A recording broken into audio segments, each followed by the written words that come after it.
신명기 4장 1절부터 보시겠습니다. 이스라엘아, 이제 내가 너희에게 가르치는 규례와 법도를 듣고 준행하라. 그리하면 너희가 살 것이요 너희 조상의 하나님 여호와께서 너희에게 주시는 땅에 들어가서 그것을 얻게 되리라. 내가 너희에게 명령하는 말을 너희는 가감하지 말고 내가 너희에게 내리는 너희 하나님 여호와의 명령을 지키라. 여호와께서 바알부올의 일로 말미암아 행하신 말을 너희가 눈으로 보았거니와 바알부올을 따른 모든 사람을 너희 하나님 여호와께서 너희 가운데서 멸망시켰으되 오직 너희 하나님 여호와께 붙어 떠나지 않은 너희는 오늘까지 다 생존하였느니라. 내가 나의 하나님 여호와께서 명령하신 대로 규례와 법도를 너희에게 가르쳤나니 이는 너희가 들어가서 기업으로 차지할 땅에서 그대로 행하게 하려 함인즉 너희는 지켜 행하라. 이것이 여러 민족 앞에서 너희의 지혜요 너희의 지식이라. 그들이 이 모든 규례를 듣고 이르기를 이 큰 나라 사람은 과연 지혜와 지식이 있는 백성이로다 하리라. 우리 하나님 여호와께서 우리가 그에게 기도할 때마다 우리에게 가까이 하심과 같이 그 신이 가까이 함을 얻은 큰 나라가 어디 있느냐. 오늘 내가 너희에게 선포하는 이 율법과 같이 그 규례와 법도가 공의로운 큰 나라가 어디 있느냐. 오늘은 양쪽 가로 6번으로 해서 회고에 따른 교훈이 소개되어지고 있습니다. 그래서 지금 그 회고에 따른 교훈으로 이제 오늘은 특별히 그 교훈이기 때문에 지금 본문 읽은 대로 4장 1절로 8절 하나님의 율법에 순종할 것을 권고합니다.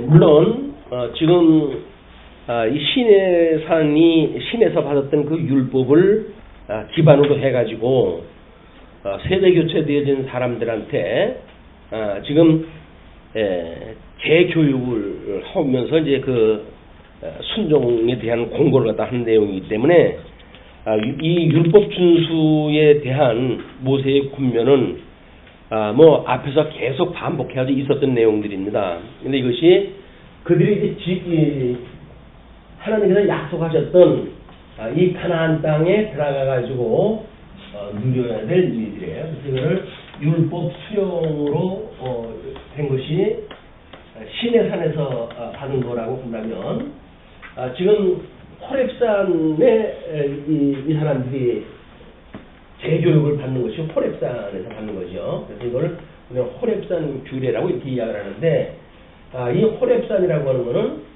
지금 우리 그 요단 동편 땅에서 봤을 때에 시내산의 그 명칭이 호렙산이에요.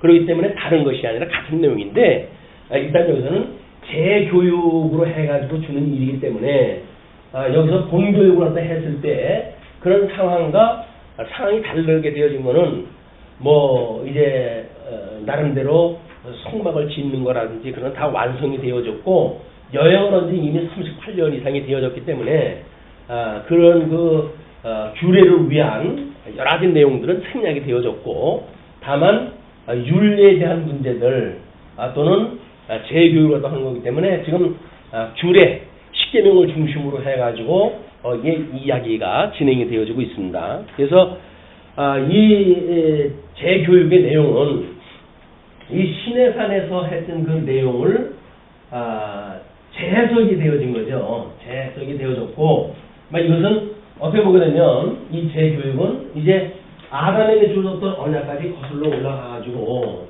이 아담에게 주어졌던 양대 언약 그 양대 언약이 복을 주시고 그 다음에 그 나라에 대한 이야기이기 때문에 이 복과 나라에 대한 전반에 대한 법입니다. 그걸 우리가 도덕법이라고 이렇게 이야기를 했죠. 도덕법이다.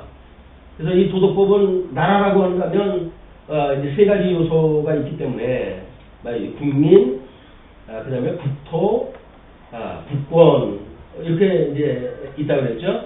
이 국민은 뭐 사회적인 영역에 대한 모든 법을 이야기를 하고 국토에 대한 것은 경제 영역에 대한 모든 것, 그다음에 국권이라고 하는 건 정치 영역의 모든 것. 그래서 국가의 3요소로 해가지고의 모든 법들이 하나님을 기뻐하시는 것을 이걸 허락을 주셨겠지 않겠어요? 구체적인 이름은 없었어요.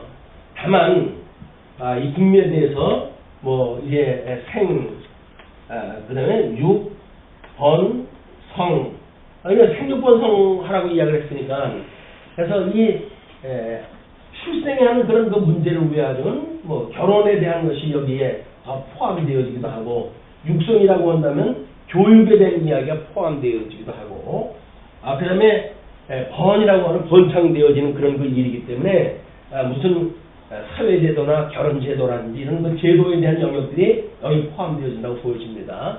그 다음에 성도 마찬가지죠. 어떻게 그들이 막 그렇게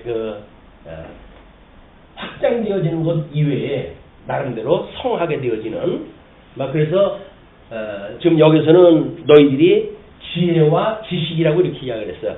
율법을 지키게 되면 너희는 지혜와 지식이 있어서 다른 사람들이 보았을 때 너희들을 지혜가 있는 자라 이렇게 일컬을 것이다 라고 이야기를 했기 때문에 이게 전부 법에 결혼제도로부터 가정제도에 대한 거, 교육제도에 대한 이야기, 또는 사회제도에 대한 이야기 다 뭐 포함되어지는 이유고, 경제에 대한 이야기도 마찬가지죠. 이제 뭐 어떤 율법에 기반으로 하게 되면 다른 사람들의 거를 탐하거나 또는 그런 걸 거짓 위증을 갖다 해가지고 한다든가, 그래서 개인적인 사사로운 어떤 욕심에 의해 가지고 경제 질서를 깨뜨리는 일들, 이런 것들이 금하도록 되어져 있습니다. 이제 이 재교육을 통해서는 십계명을 통해 가지고 구체화되어질 거예요. 이제 십계명. 근데 우리 십계명도 1계명서부터 우리 상계명까지 또는 뭐 안식일 포함해가지고 이 4계명까지를 대신계명이라고 이렇게 이야기를 했고, 그 다음에 5계명서부터 10계명까지를 대인계명이라고 이렇게 이야기를 했단 말이에요.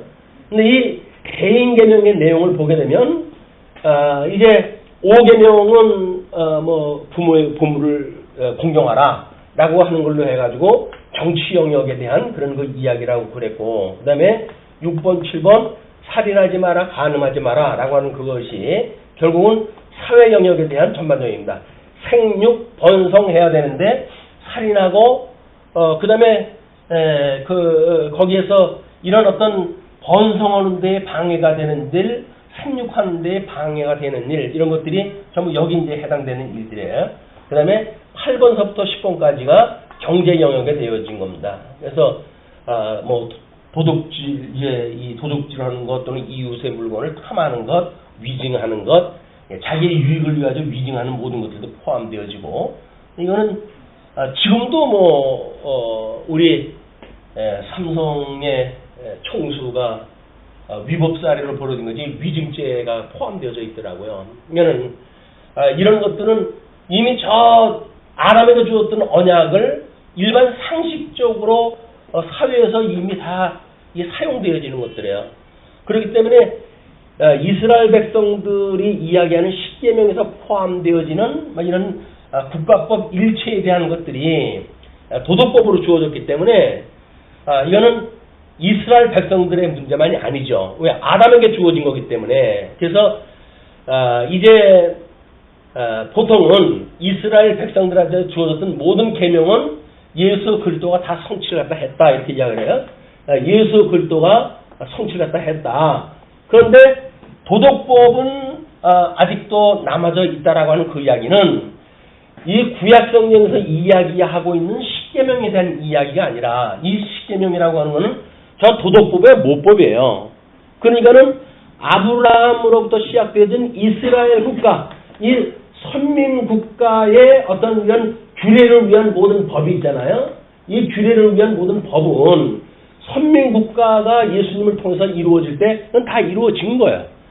이제 그게 뭐 국가법이 되어졌던 또는 뭐 이런 의례법이 됐던 다 이루어진 건데, 남아져 있는 것이 도덕법이 남아져 있다고 그랬단 말이에요. 여기서 그 그 도덕법이 남았다는 이야기는 선민 국가를 이걸 내재적으로 초월한 이런 아담으로 시작되어졌던 모든 지금 인류에 대한 법이에요.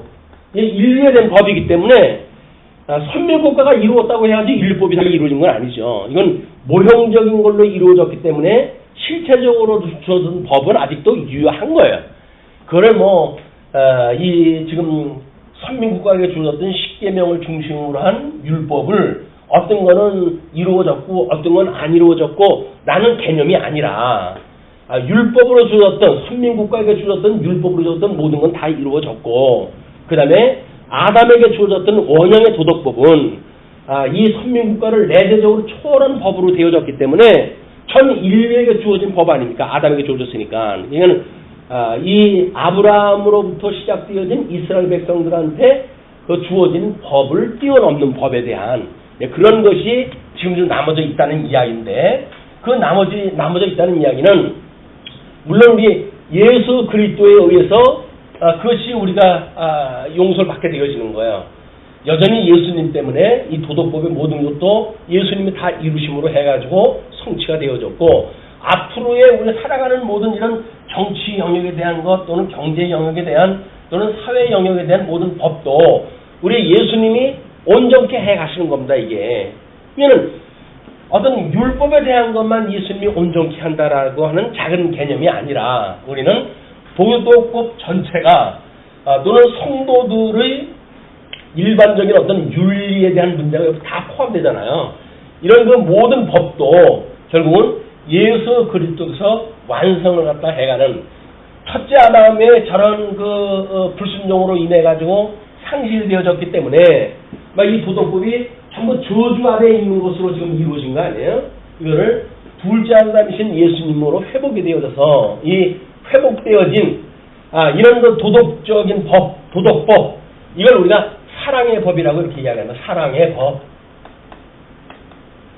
이 사랑의 법이라고 하는 거는 아브라함 후손들한테 주어졌던 그 법을 뛰어넘는 개념의 걸 뛰어넘는 거예요. 더. 아담에게 주어졌던 그 법에 대한 거를 다 이루시는 것을 사랑의 법이라고 그런다. 그렇기 때문에 기독교라고 하는 그거는 이 이스라엘을 중심으로 했던 그 나라만의 그런 종교가 아니에요. 노아의 그 홍수 이후에 모든 인류가 이미 아브라함도 그 셈의 계통 중에 일부 모형적으로 섭리하시기 위한 민족이었지 이 전 인류에 대한 대표성을 가지고 있고 또 언약을 받았던 백성으로서 중요한 그런 그 입장은 있지만 이들이 다는 아니다. 노아의 이후에도 여전히 아담의 그런 법은 여전히 유효하고 그 법을 지금 예수님이 이루셔가지고 사랑의 법으로 이루는 것. 그래서 이 사랑의 법이라고 하는 그거는 이스라엘 백성들의 어떤 그런 국가법이 됐던 또는 규례법이 되어졌던 또는 도덕법이 되어졌던 모든 것을 이것이 포괄할 수 있는 내용들이에요. 근데 이거를 무슨 율법을 지키는 걸로 해가지고 온전히 된다든지 이런 설명은 이런 법의 개념을 법의 체계를 모르니까 마치 구약에 있는 성경에 기시되어져 있는 내용 몇 가지를 지킴으로 해가지고 되어진다고 하는 착각을 하게 되어지는 거지.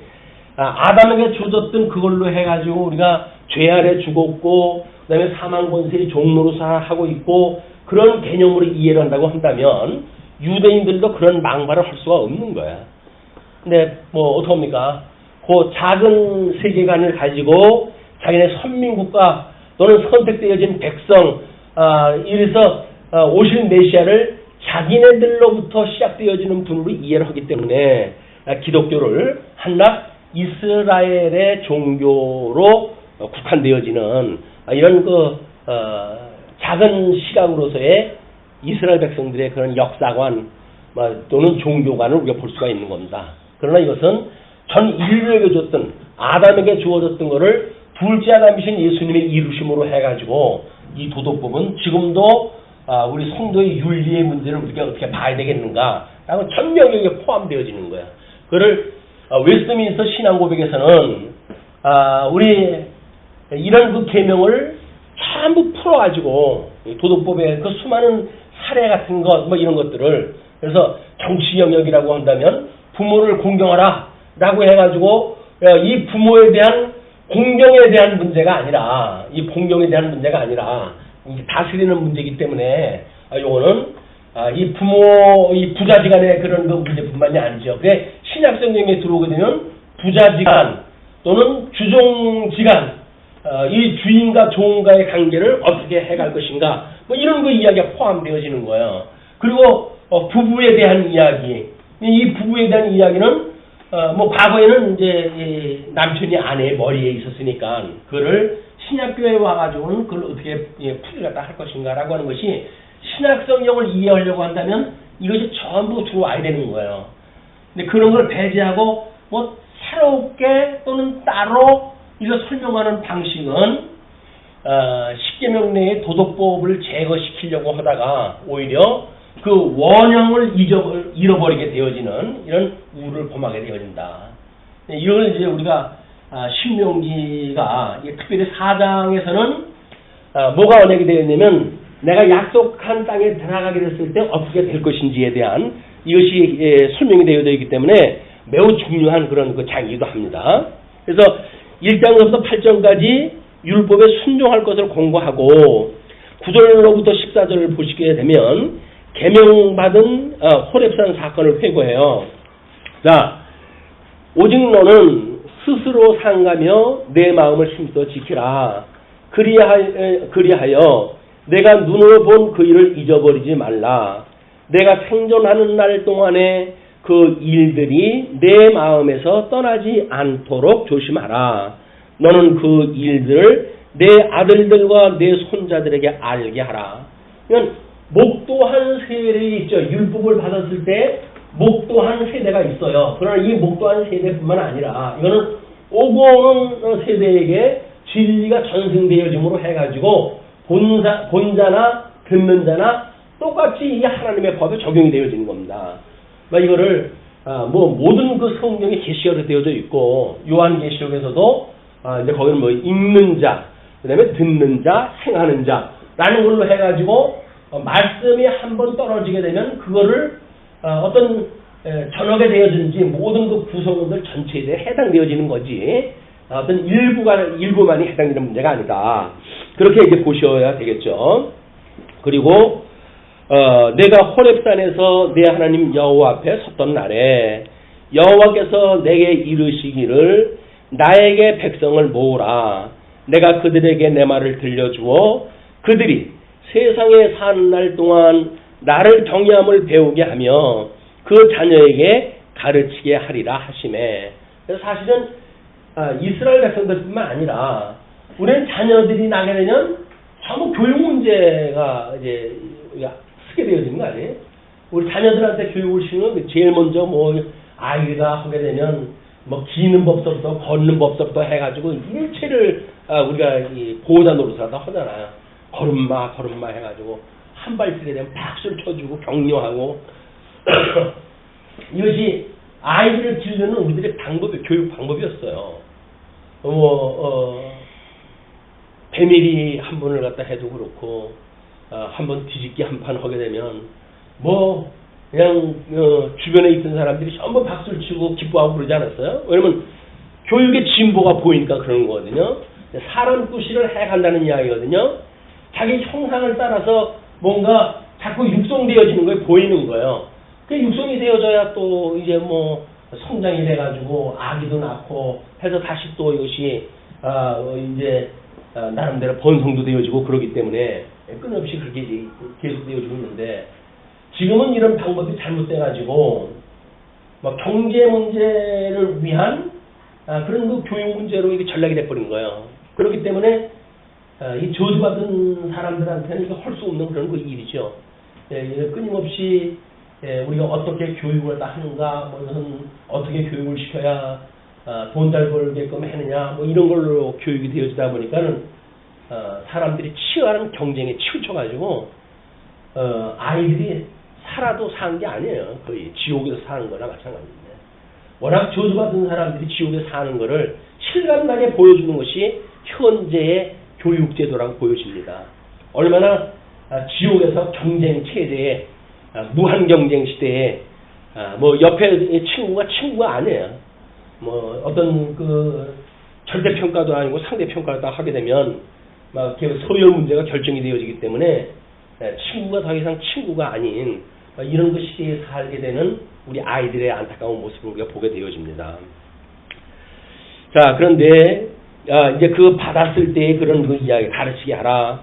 너희가 가까이 나와서 산 아래에 서니 그 산에 불이 붙어 불길이 충천하고 어둠과 구름과 흑암이 덮였는데 하나님의 임재하는 모습을 소개했다 하고 여호와께서 불길 중에서 너희에게 말씀하실 때 음성뿐이므로 너희가 그 말소리만 듣고 형상은 보지 못하였느니라. 여호와께서 그의 언약을 너희에게 반포하시고 너희에게 지키라 명령하셨으니 곧 십계명이며 두 돌판에 친히 쓰신 것이라. 그래서 이 십계명에 대한 거는 우리가 이걸 모법이라고 이렇게 이야기해요. 모법. 그래서 율법, 우리가 이제 이걸 전체를 율법이라고 하는데 이 율법하고 하게 되면 율법은 이제 이 계명과 계명과 그다음에 율례와 그다음에 규례와 그다음에 법도 이렇게 구분을 다 하고 있거든요. 그런데 이 율법은 이스라엘 백성들한테 준 율법이에요. 근데 계명을 이야기하는 거, 이 계명은 사실은 율법을 뛰어넘는 그런 개념이란 말이에요. 아담에게 주어졌던 모든 도덕법이 포함되어져 있는 거니까. 근데 이거를 십계명이라고 하는 걸로 좁게 소개가 되어져 있기 때문에 율법 아래에 계명을 집어넣고 모든 율례와 규례의 법도의 모법이다 이렇게 이제 해석을 한 거예요. 그러다 보니까는 계명은 이외의 모법인데 이 계명을 우리 주님께서 다 지켰다고 한다면 이건 위로는 하나님을 사랑하고 이건 이웃을 내 몸같이 사랑하라고 하는 그것이 강령으로 주어졌단 말이에요. 율법의 대강령이다 라고 이야기가 되어졌으니까. 근데 이 대강령은 사랑이란 말이에요. 사랑. 근데 이거를 율법이라고 하는 어떤 그런 이스라엘 백성들의 법을 설명하는 데에 국한을 시켜버리게 되면 도덕법이라고 하는 그거를 이스라엘 백성들의 율법에서 나눌 수가 없다라고 하는 이야기가 나올 수밖에 없는 거예요. 그것이 잘못되어져 있기 때문에 우리는 이 도덕법이라고 하는 그런 문제를 언급을 할 수 있는 여백이 없어져 버리는 거 아니에요. 근데 이 도덕법이라고 하는 건 하나님께서 이미 이 이스라엘 사람 아람한테 양변형으로 주어진 거예요. 그리고 행위언약으로, 대표적인 행위언약으로 선악을 알게 하는 과일 나무 열매를 따먹지 마라. 가지고 금과령이 떨어졌잖아요. 금과령. 행위언약으로 해가지고 선과 악을 알게 하는 과일 나무 열매를 따먹으면 너 죽어라고 하는 이야기예요. 그런데 은혜언약으로 인해가지고 이제 3장 15절에 원시복음이라고 해가지고 여자의 후손과 뱀의 후손과의 관계를 이야기를 하잖아요. 그걸 모형적으로 성취해 준 것이 가죽옷을 해 입혀가지고 이들을 내쫓았단 말이에요. 이 죄아를 내쫓아버린 건 가죽옷을 해 입힌 상태를 내쫓은 거예요. 그러니까는 에덴 동산에서는 금가령과 이거는 이제 우리 공가령으로 해가지고는 이 공가령은 생명과는 먹어도 돼 그 이야기예요. 이거는 생명과는 먹어도 되어지고 그러나 선악과는 따먹으면 안 돼라고 하는 그런 법으로 주었는데 이거를 우리 그 은혜언약으로 해가지고 어차피 금가령을 어겼고 그래가지고 하나님 앞에 더 이상 회복될 방법이 없잖아요. 그런데 하나님께서는 은혜언약을 인해가지고 가죽옷을 해 입혀가지고 내버렸어요. 그래서 가죽옷을 기억할 때마다 이들은 하나님의 은혜로 이 회복, 양전이 회복되어진다고 하는 믿음을 가지고 살아가게 되어진 거예요. 그게 우리 아벨의 제사의 사건입니다. 아벨의 제사의 사건이고 가인은 여전히 이 피 흘림의 제사가 없는 제사의 드림으로 해가지고 하나님 앞에 연락되지 않는 제사를 드리게 되어지고 그 일로 인해가지고 동생 아벨을 쳐 죽이게 되어지는 사건이 이루어지게 된 거죠. 그러니까 생육하고 번성해야 되는 언약 자손들을 가인은 처음서부터 아벨을 갖다 쳐 죽인 거예요. 이건 뭐 그때는 살인법이 있었나요? 뭐가 있었나요? 여기에 지금 가인이 다윗 동생을 쳐 죽였을 때, 근데 그 법이 없었는데도 불구하고 이제 죄가 문에 엎드려져 있다 라고 이야기를 허물어 해가지고 이 도덕법 전반에 대한 것을 거기서 숨겨놓고 이야기를 하기 시작을 하는 거예요.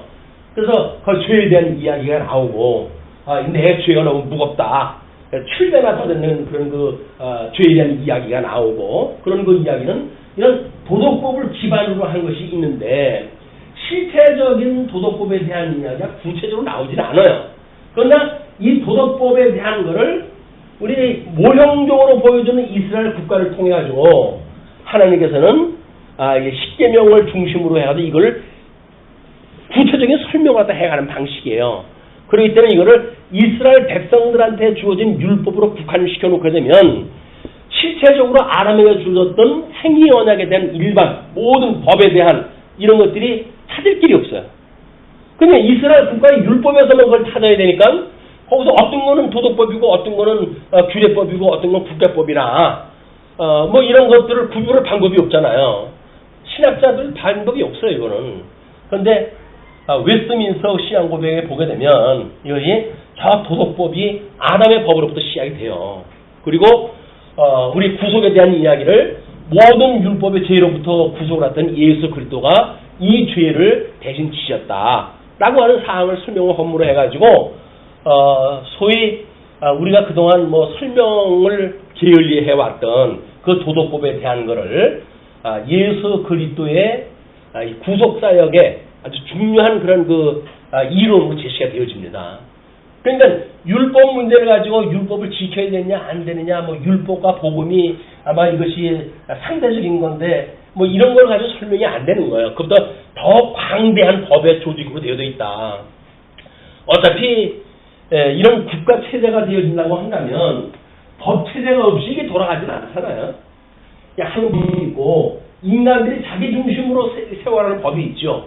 그 법 체제가 있지만은 저주받았던 이 인생들은 자기네들이 좋은 정치 체제를 꾸려서 나가고, 그 다음에 거기서 하나님을 믿는 몇몇 사람들이 그 법을 따라서 살아가는 일들이 일간 소개가 되었지만 노아의 홍수 이전에 전멸시키는 걸로 보게 되면 이미 거기는 하나님이 좋아하는 법대로 살아가는 사람은 없는 거예요. 그리고 오직 노아의 그 8식구만 하나님의 은혜로 구원을 받아서 이제 후손들을 갖게 되어지는데 그 후손도 마찬가지죠.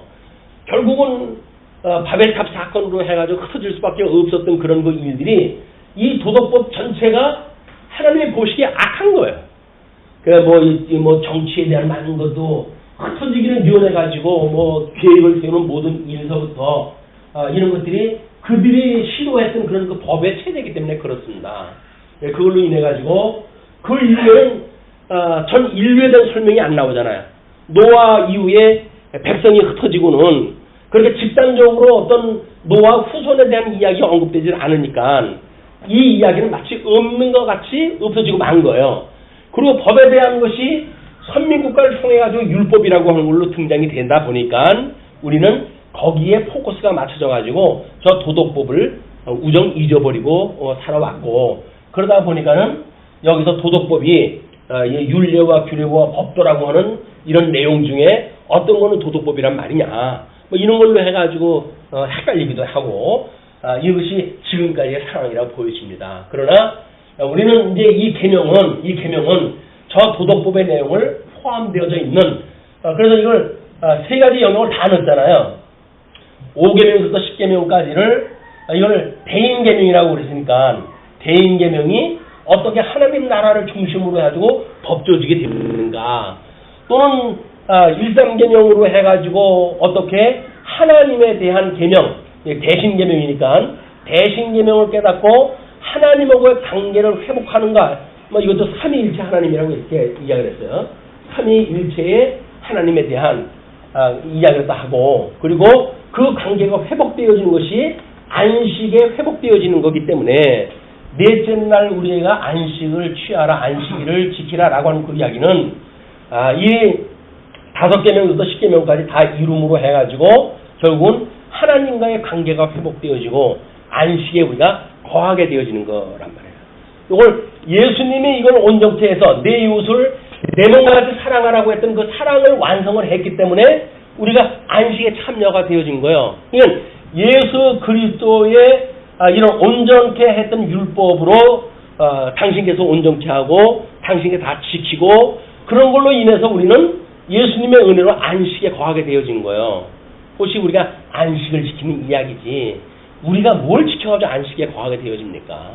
우리 죄의 문제를 우리 주님께 다 완성을 시키심으로 우리는 안식에 거하게 되어졌고 우리 삼위일체 하나님과의 관계가 회복이 되어져서 우리 유일하신 우리 성부 하나님 또 다른 우상을 만들면 안 되는 오직 예수 그리스도만 우리가 만족을 갖게 되어지는 지족을 깨닫게 되어지는 그런 성자 하나님에 대한 관계 회복 그리고 오직 그분의 이름을 만홀되게 여기지 않는 그래서 오히려 하나님이 어떠한 분인가에 대한 인식을 제대로 할 수 있는 성령 하나님에 대한 관계가 회복되어졌을 때 우리는 이 안식에 참여하게 되어져서 이 십계명으로 보여줬던 것을 온전하게 우리가 거기에 참여가 되어지는 겁니다. 이건 예수 그리스도께서 완성을 하시고 왜 이 예수 그리스도 완성케 하셨던 그 법에 우리는 그냥 안식에 참여하는 거예요. 그걸 기업에 참여한다. 뭐 여러 가지 방법으로 소개가 되어지고 있습니다. 자 이렇게 하면서 14절에 보면 그때 여호와께서 내게 명령하사 너희에게 규례와 법도를 교훈하게 하셨나니 이는 너희가 거기로 건너가 받을 땅에서 행하게 하려 하심이라. 가나안 땅 들어가서 이스라엘 나라를 지금 꾸리고 살아갈 거 아니겠어요? 이스라엘 나라를 꾸리고 살아가는데 우리가 십계명을 받았을 때의 어떤 그 규례 또는 거기서 지킬 하나님 앞에 주었던 그런 그 규례법 뭐 이런 걸로만 해가 되어진 게 아니잖아요. 나라 가나안이라고 하는 땅에 들어가가지고 하나님께서 약속했던 선민 국가를 갖다가 해가는 데는 국가에 필요한 모든 법 이 체제가 우리 도덕법이라고 지칭되어지는 그거를 십계명이라고 하는 그런 중심으로 해가지고 법체가 이루어졌기 때문에 이미 여기에는 저 도덕법이 포함되어 있는 개념이다. 15절로부터 24절까지 우상 숭배를 금하라고 당부하죠.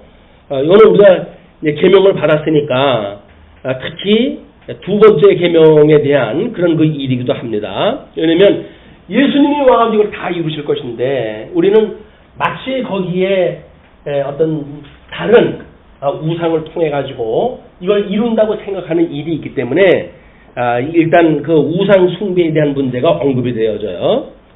여호와께서 호렙산 불길 중에서 너희에게 말씀하시던 날에 너희가 어떤 형상도 보지 못하였은즉 너희는 깊이 상가라. 그리하여 스스로 부패하여 자기를 위해 어떤 형상대로든지 우상을 새겨 만들지 말라. 남사의 형상이든지 여자의 형상이든지 땅 위에 있는 어떤 짐승의 형상이든지 하늘을 나는 날개 가진 어떤 새의 형상이든지 땅 위에 기는 어떤 곤충의 형상이든지 땅 아래 물속에 있는 어떤 어족의 형상이든지 만들지 말라. 그러니까 어떤 예수 그리스도 중보자 되신 예수 그리스도 이 땅에 오셨을 때 그분은 하나님으로 이 땅에 오신 분 아니에요.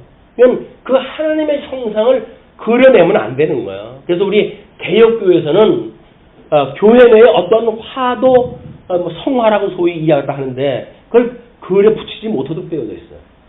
그런데 뭐 요즘 더덕더덕 붙여놨잖아요. 예수님 마리아가 안고 있는 것부터 시작해서 해가지고 십자가에 못 박아 죽으시는 것까지 그것도 이제 강대상 가운데다 넣어가지고 불을 넣어가지고 예수님 눈에서 껌뻑껌뻑 불 켜지겠다 하는 이런 우지 못할 일들이 벌어지는 거예요. 이것이 형상화가 주는 의미를 몰라서 그렇습니다. 심지어 우리 회교에 대한 그것도 그분들은 하얀 백칠 외에 아무것도 없어요. 그 사람들은 그냥 메카를 향해 전하는 것 외에는 없어요. 이런 걸 뭘 만들어 붙이질 않아요. 근데 이 기독교가 고급적인 기독교가 형상을 만들어 가지고 거기다가 비나이다라고 하는 거는 매우 위험한 일입니다. 어떤 형상도 만들면 안 돼요. 어떤 장소도 그거를 신격화하거나 이렇게 오면 안 되는 거예요. 뭐 교회당이 교회당인데 성전이라고 그런다든가 또는 이런 그 교단 교탁 이런 게 전부 가르치기 위한 그런 도구들인데 여기는 마치 여자가 올라오면 안 되는 어떤 재단에처럼 그렇게 이야기를 한다든지 이런 설명 방식이 매우 잘못되어진 겁니다. 이거는 우리 교육에 대한 시스템이에요. 이게 진리를 지키고 전승하기 위한 시스템이지 이것이 어떤 거룩한 요소가 여기 있으면 안 돼요. 그걸 우리가 구별하는 것이 거룩인데 아니 세상에 세속화되어져 있는 거에다 섞여 살면서 그게 거룩이라고 그러면 안 되죠. 우리는 그걸 구별해서 살아가는 게 거룩이다. 이런 형상에 우리가 발목을 잡히게 되면 우스꽝스러운 것 때문에 신앙생활에 얼마나 방해를 받는지 모릅니다. 어떤 장소 때문에 시간에 이런 우리의 세속적인 어떤 그런 그 개념으로 해가지고 시험을 받게 되어질 수밖에 없다. 그걸 자유로울 때 신앙생활이 더 본질적이고 실질적인 신앙생활이 가능한 겁니다. 그래서 이제 또 그리하여 내가 하늘을 향하여 눈을 들어 해와 달과 별들 하늘 위의 모든 천체 곧 너희의 하나님 여호와께서 천하 만민을 위하여 배정하신 것을 보고 미혹하여 그것에 경배하며 섬기지 말라. 자연의 경외함이라고 하는 것은 이루 말할 수가 없습니다. 그렇잖아요. 허다부터 인간들이 지금 만리장성을 봐도 사람들이 우와 그러잖아요. 와 그러잖아요. 그게 뭐예요? 경배하라 그거예요. 경배하라. 인간의 그런 그 어마어마한 그 힘을 갖다 경배하라. 거기서 나야가라 폭포 같은데 그 위험, 장엄한 그런 그 모습을 보십시오. 보자마자 사람들은 함성이 터져요. 와!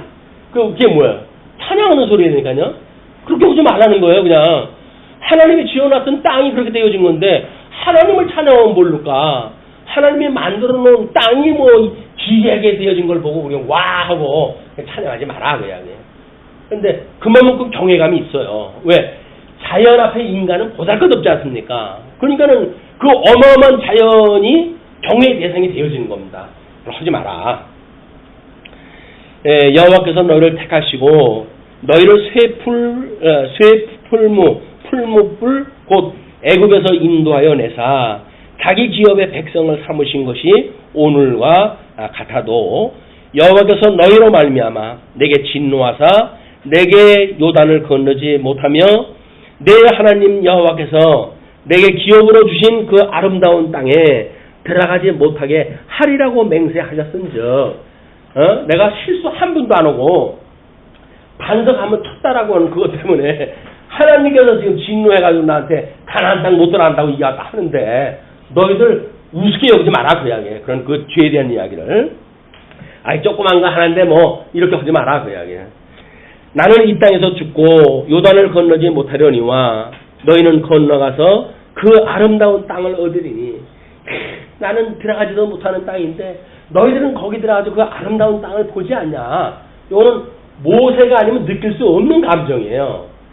40년을 출애굽 때부터 해가지고 40년을 광야에서 그렇게 수고를 했다 했고 오매불망 약속의 땅을 바라보고 갔는데 마지막 끝판에 반석 한번 잘못 쳐가지고 들어가지 못한다는 입장은 이루 말할 수 없는 거예요.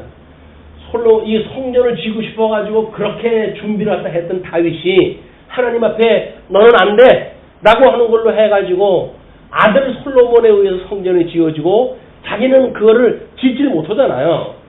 그거는 그만큼 뜨거운 열망이 있고 소원이 있고 그리고 하고 싶은 그런 마음을 가지고 있는 사람들이 아니면 그런 안타까움을 알 수가 없단 말이에요. 이거를 우리가 이 성경을 통해 가지고 공부할 적에도 우리한테 소원이 있다고 한다면 그걸 끊임없이 우리가 볼 거 아니에요. 무시로 우리가 기도했다 하면서 쉬지 않고 기도한다는 이야기들이 다 그거 아닙니까? 하나님 나라 살아가면서 하나님 나라의 삶이 어떻게 되어지는 건지 하나님 앞에 어떻게 하나님 앞에서 살아가는 것과 같이 살아가는가 라고 하는 걸 우리가 끊임없이 관심을 가지고 있으면 그게 전부 기도하는 시간들이 그게. 근데 그게 아니게 되면 기도하는 시간 정해놓고 나머지 시간 내가 하고 싶은 거대로 하고 그건 이미 이 쉬지 않고 기도하는 개념이 아닙니다. 너희는 스스로 삼가 너희 하나님 여호와께서 너희와 세우신 언약을 잊지 말고 내 하나님 여호와께서 금하신 어떤 형상의 우상도 조각하지 말라. 내 하나님 여호와는 소멸하는 불이시요 질투하시는 하나님이시니라. 널 다 불심판으로 해가지고 다 싸가리 태워버려 하나님이. 그러니까는 조심해 그 이야기죠. 그러면서 25절로 31절 불순종할 때 예언적 경고를 갖다 이렇게 합니다. 내가 그 땅에서 아들을 낳고 손자를 얻으며 오래 살 때에 만일 스스로 부패하여 무슨 형상의 우상이든지 조각하여 내 하나님 여호와 앞에 악을 행함으로 그의 노를 일으키면 내가 오늘 천지를 불러 증거를 삼노니 너희가 요단을 건너가서 얻는 땅에서 속히 망할 것이라. 너희가 거기서 너희의 날이 길지 못하고 전멸될 것이니라. 여호와께서 너희를 여러 민족 중에 흩으실 것이요 여호와께서 너희를 쫓아 보내실 그 여러 민족 중에 너희의 남은 수가 많지 못할 것이며 너희는 거기서 사람의 손으로 만든 바 보지도 못하며 듣지도 못하며 먹지도 못하며 냄새도 맡지 못하는 목석의 신들을 섬기리라. 그러나 내가 거기서 내 하나님 여호와를 찾게 되리니 만일 마음을 다하고 뜻을 다하여 그를 찾으면 만나리라. 이 모든 일이 내게 임하여 환난을 당하다가 끝날에 내가 내 하나님 여호와께로 돌아와서 그의 말씀을 청종하리니 내 하나님 여호와는 자비하신 하나님이심이라. 그가 너를 버리지 아니하시며 너를 멸하지 아니하시며 내 조상들에게 맹세하신 언약을 잊지 아니하시리라. 그러니까는 이스라엘 백성들이 가나안 땅에 들어가가지고 여기서 창건, 분고, 유수, 회복이라고 하는 이런 나라의 그런 국가사를 이루어가고 있지만 그걸 이루어가고 있을 때에 그런 그 이야기예요. 너희들이 하나님께 약속하던 가나안 땅에 들어가게 되면 불순종으로 하게 되면 하나님은 너희들 망하게 하고 그리고 열국을 너희들 다 흩어버릴 거야. 그러나 끝날에 너희들이 돌아올 날을 하나님께 주신다. 그 이야기예요. 그래서 우리가 불순종, 우리 이제 거기 주보에 소개를 해드렸죠. 맨 밑에 그림이 보이시는지 모르겠어요. 남은 자의 회복 섭리 사역라고 해가지고 빨간 거 밑에 보시게 되면 그 과거, 현재, 미래라고 하는 그 시제 표현인데 그 밑에 보게 되면 성경대로 불순종했으므로 성경대로 유수되었다. 그러나 성경대로 회복된다. 라고 하는 것이 모든 선지자들이 그 이야기를 한 거예요. 그 이야기는 뭡니까? 아담으로 인해 가지고 아담의 불순종으로 인해서 너희들 다 망했던 인간들인데 우리 둘째 아담이신 예수님이 너희들을 궁극적으로 회복을 하셔 라고 하는 실체적인 언약을 모형적인 섭리로 해가지고 선지자들이 이걸 이야기한 거예요. 그냥 때로는 에스겔서 같은데 보게 되면 국가에 대한 회복을 이야기를 하는데 천상계의 모습으로부터 그런 그 하나님의 보호자로부터 일어나는 일들을 보여주고 그러거든요. 그건 실체적인 사건이기 때문에 그러는 거예요. 우리 하나님 나라가 어떻게 실체적으로 이루어지는지 하나님 보호자가 어떻게 되어졌고 보호자를 지키고 있는 그런 그 거룩한 그 그룹들이 어떻고 모습이 그런 걸 통해 가지고 그분이 틀림없이 너를 회복시킨다는 이야기거든요. 근데 이걸 실체적으로 이야기를 했다고 이걸 끌고 나와서 저 요한계시록에 가가지고 이렇게 이야기를 하면 안 되는 거예요. 이거는 예수님의 어깨로 역사적으로 와가지고 일단 성취가 돼야 돼요. 그리고 예수님의 어떤 모든 역사적 또는 문자적 또는 교의적 이런 것들이 예수님으로 와가지고 예수님에 대해서 증거한 것들이니까 그래서 성취가 되어지고 예수님이 비로소 새 언약을 하시고 이 새 언약이 바로 사랑의 언약이에요. 사랑의 언약. 그냥 사랑의 법이라고 하는 그 이야기는 첫째 아담이 지킬 수 없는 거기 때문에 둘째 아담이 사랑의 법을 주어가지고 사랑의 법을 당신이 신이 맺게 하시고 그리고 당신이 추수하다 하시는 거예요. 주님이 다 하시는 일이란 말이에요, 이게. 오늘 사랑의 법이라고 하는 그 이야기는 철저하게 주님이 하시는 일이에요, 주님의 법. 근데 우리는 그거를 주체급게도 내가 할게요 라고 이야기하니까 우리가 무슨 지체를 사랑합니까?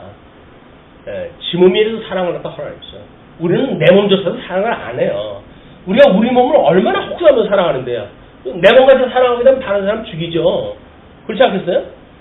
아니 힘약한 사람을 갖다가 내 몸같이 사랑한다고 해가지고 뭐 일 강제로 시켜버리고 그렇게 되면 그 사람 죽어요. 내 몸같이 사랑한다고 하는 그 이야기는 자기가 자기를 사랑할 때 가능한 일인데 우리는 우리를 사랑할 줄 몰라요. 우리 인간은 인간 스스로도 사랑할 줄 몰라요. 그러니까 세상이 이 꼴로 되어지는 거 아닙니까? 마지막 날. 이런 일은 뭐 어떤 사악한 시대가 돼가지고 뭐 요즘 택시 우리 5.18 그런 거 문제로 해가지고 회자가 되어지고 인간의 잔악성을 이야기하고 그러는데 그 군부 출신들만 잔악한 게 아니에요. 신군부 사람들만 잔악한 게 아니에요. 그 전에 이미 쿠데타 했던 인간들도 잔악하고 그 이후 뭐 나라를 세운다고 해가지고 뭐 공산당이니 뭐니 해가지고 서로 피 터지게 싸웠던 모든 인생들 다 똑같아요. 자기는 권좌잡기 위해 가지고 그렇게 되어진 거지. 한국의 모든 그런 그 역사는 처참하게 짝이 없는 역사들입니다. 지도자들이 제대로 지도자 역할을 한 적이 없어요. 나라를 지키기 위해서 자기네들이 뭐 총칼 들고 나가 싸운 적이 없어요. 뭐 어려운 일 당하면 도망이나 가고 전부 민초들이 그냥 뭐 먹지도 못하고 그러면서 나라 지킨다고 해가지고 민초들에 의해서 지켜온 나라나 대한민국이. 근데 끝날 21세까지 와가지고 촛불로 해가지고 뭐가 회복의 기미가 있지. 뭐 배운 놈들 뭘로 뭐 국회의원으로 뭐로 해가지고 선출을 해놔봤자 나라 꼴 안 돼요. 그 인간들한테 맡겨가지고. 그리고 뭐 서로들 자기는 뭐 정치적인 그런 그 반대 입장을 표하면서 무슨 일이 돼갑니까? 안 되는 거예요. 이거는 하나님께서 해가시는 일이기 때문에 인간을 의지한다는 그 자체가 이미 불가능한 일을 우리가 기대하고 있는 거예요. 뭐 정치체제, 경제체제, 모든 이 사회의 운영체도 마찬가지입니다. 이거는 하나님의 사랑의 법으로만 가능한 거지 인간들이 조직한 법으로 안 되는 거예요. 그럼 뭐 교회 체제를 무슨 뭐 개혁을 갖다 한다고 어쩌고저쩌고 하는 그런 걸로도 안 돼요. 하나님이 다 해가시는 거라니까요.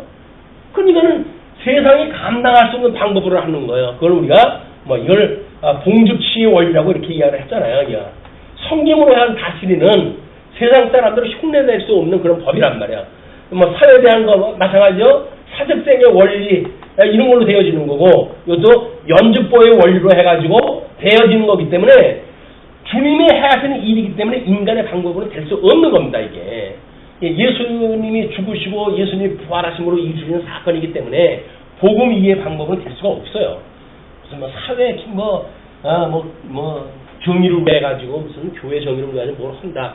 다 자기네들 백성 위해서 하는 일들이에요. 교회를 위해서예요. 교회를 위해서 한다 그러면 그냥 구분이 있어야 돼요. 성경만 가르치고 진리를 가르치고 그렇게 해야지 뭘 헌해 해가지고 다른 사람 써먹기 시작하게 되면 이미 거기는 암수가 있는 거예요. 음모가 있는 거예요. 근데 우리는 명분이 보이니까 그 명분에 따라가지고 달랑달랑 해가지고 종목을 하는 거라니까요. 아니 성경을 그렇게 배웠으면서도 그래요. 성경 배웠어도 소용이 없어. 모든 역사는 주님께서 다 정하신 때에 정하신 방법으로 해가지고 되어져 있어요. 그분을 믿고 섬기는 그 일만이 우리들이 세상을 살아가는 방법이다. 자, 32절서부터 40절까지 지난 섭리에 대한 이유를 설명하죠. 내가 있기 전 하나님의 사람을 세상에 창조하신 날부터 지금까지 지나간 날을 상고하여 보라. 저 아담 때로부터 상고해 보라는 이야기예요. 하늘 이 끝에서 저 끝까지 이런 큰 일이 있었느냐? 이런 일을 들은 적이 있었느냐? 어떤 국민이 불 가운데 말씀하시는 하나님의 음성을 너처럼 듣고 생존하였냐? 아주 직접적으로 봤던 일이니까 이제 그렇게 이야기를 하죠. 어떤 신이 와서 시험과 이적과 기사와 전쟁과 강한 손과 편팔과 크게 두려운 일로 한 민족을 다른 민족에게서 인도하여 낸 일이 있느냐? 초록에버 사건을 갖다 소개했다 하죠. 이는 다 너희의 하나님 여호와께서 애굽에서 너희를 위하여 너희 목전에서 행하신 일이라. 그럼 우리는 신약적인 해석까지 해가지고 뭐야? 어떤 누가 죽었던 인생을 살리신 일이 있었더냐? 우리를 위해서 자기를 십자가에 못 박아 죽으셨던 그런 그 분이 있느냐?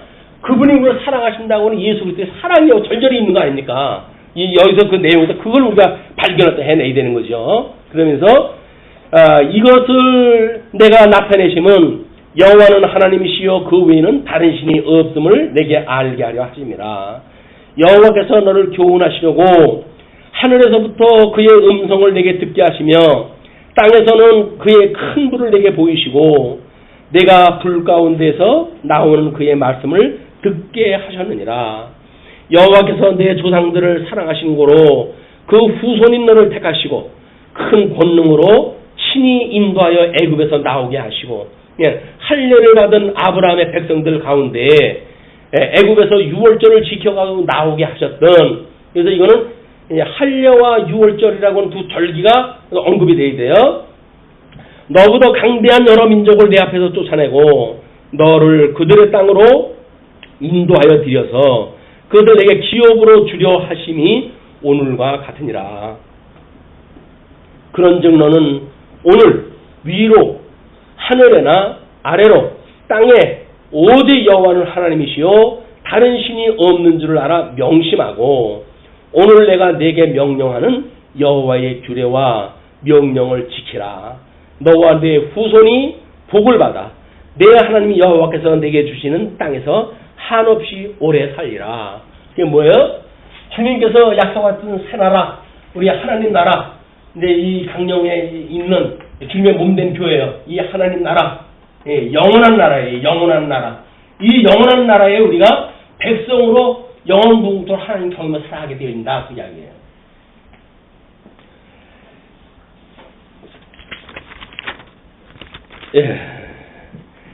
다음 41절로 43절 요단 동편 도피성 설치 이유를 설명을 합니다. 그때 모세가 요단 이쪽 해돋는 쪽에서 세 성읍을 구별하였으니 이는 과거에 원한이 없이 부지 중에 살인한 자가 그곳으로 도피하게 하기 위함이며 그중 한 성읍으로 도피한 자가 그의 생명을 보존하게 하기 위함이라. 하나는 광야 평원에 있는 베셀이라 루벨 지파를 위한 것이요 하나는 길랏 라못이라 갓 지파를 위한 것이요 하나는 바산 골란이라 므낫세 지파를 위한 것이라. 요단 동편 땅의 이야기죠.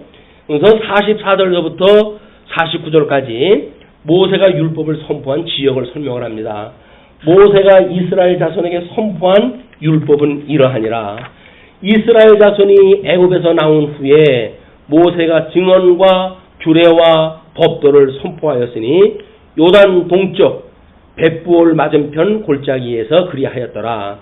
이 땅은 헤스본에 사는 아모리 족속의 왕 시온에게 속하였더니 모세와 이스라엘 자손이 애굽에서 나온 후에 그를 쳐서 멸하고 그 땅을 기업으로 얻었고 또 바산왕 옥의 땅을 얻었으니 그 두 사람은 아모리 족속의 왕으로서 요단 이쪽 해돋는 쪽 동쪽입니다. 동쪽에 살았으며 그 얻은 땅은 아르논 골짜기 가장자리에 아로엘에서부터 시온산 곧 헤르몬산까지요. 요단 이쪽 곧 그 동쪽 온 아라바니 비스가 기스갈의 아라바의 바다까지니라 라고 해가지고 에덴 동쪽을 차지했던 그런 그 내용 이 이력까지 쭉 소개했다 했어요. 그러면서 이제 5장에서부터 11장까지 가게 되면 이 계명에 대한 교훈이 그럴 때 우리가 이 도덕법에 대한 개념을 다시 한번 생각을 하고 이것이 어떻게 사랑의 법으로 해가지고 위로는 하나님을 사랑하고 이웃을 내 몸같이 사랑하라고 했던 이런 대강령 이걸 통해 가지고 예수님이 이루시는 사랑의 법 거기에 우리는 무임승차해서 그 사랑을 맛보고 사랑하는 그래서 우리들이 사사건건 하나님 앞에 모든 것이 하나님의 은혜예요. 모든 것들이 하나님의 은혜요라고 하는 은혜의 영광을 찬양하는 이런 요소가 되어줬으면 좋겠어요. 유대인들은 이거를 지키려고 애를 쓰다가 결국 예수님을 십자가에 못 박아 죽으셨잖아요. 예수님 하시는 말씀이 그 이야기입니다. 이거 지키려고 수고하고 무거운 짐진 자들아 다 내게로 오라. 내가 널 자유롭게 하겠다는 이야기. 우리들이 뭘 해야 된다라고 하는 당위로 주어진 모든 법으로부터 우리를 자유케 해서 이 사랑이라고 하는 건 자유케 해가지고 얻게 되어지는 이런 그 법이에요. 우리가 뭘 지켜야 되는 것이 아니라 우리 믿음의 분량대로 살아가게 되어지면 주님께서 주신 분량만큼 사랑하며 살아가게 되어지는 거예요. 다른 사람은 사랑이 큰데 나는 사랑이 적어요. 염려할 것이 없어요. 때가 되면 다 사랑하며 살아가게 되어지는 때가 오니까 그때는 우리가 소망하며 살아가게 되어지는, 그래서 믿음의 선배를 존경하고 믿음의 후배를 사랑하고 이런 주님의 몸된 교회의 구성원들의 관계가 어떠한지 피차 나누는, 그래서 구체적으로 배울 수 있는 이런 기회가 되었으면 좋겠습니다. 기도하시죠.